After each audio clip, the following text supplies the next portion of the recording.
அப்படின்னா எனக்கு motivational speaking, motivational videos இது வந்து பெரிய கருத்தெல்லாம் கிடையாது. அதாவது இது வந்து ஒரு மாதிரி பாசிட்டிவ் மூட நம்பிக்கை அப்படின்ற மாதிரி பார்த்துட்டு இருந்தேன் ஒரு டைம்ல.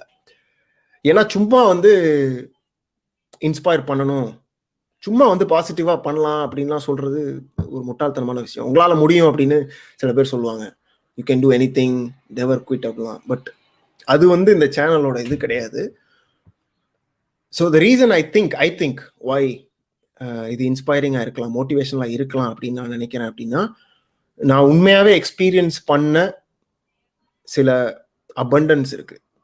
அதாவது ஒரு உதாரணத்துக்கு எல்லாராலையும் பணம் சம்பாதிக்க முடியும் அப்படின்றது ஒரு ஃபேக்ட். எல்லாராலையும் ஃப்ரீலான்ஸ் பண்ண முடியும் ஒரு ஸ்டேஜுக்கு அப்புறம் அப்படின்றது ஃபேக்ட்.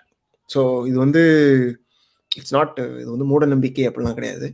ஸோ அதை மட்டும்தான் நான் வெளியே வைக்கிறேன். ஸோ அதனால வந்து இன்ஸ்பயர் ஆகுறதுனால எனக்கு சந்தோஷம் தான், இல்லைன்னு சொல்ல முடியாது. But at the same time இது எனக்கு சொல்லணும்னு தோணுச்சு, அதனால சொன்னேன். At the end of the day இந்த மோட்டிவேஷன், இன்ஸ்பிரேஷன் வந்து ஒரு பை ப்ராடக்ட் மாதிரி. அது வந்து மோட்டிவேஷன் கிடையாது. மோட்டிவேஷன் வந்து நான் கொடுக்குற விளக்கத்தினாலையும் இன்ஃபர்மேஷனாலையும் பிறக்கிற ஒரு விஷயம். நான் கொடுக்குற இன்ஃபர்மேஷனும் விளக்கமும் வந்து நான் முழுக்க முழுக்க உண்மை என்று எக்ஸ்பீரியன்ஸால உணர்ந்த விஷயங்கள், அவ்வளவுதான்.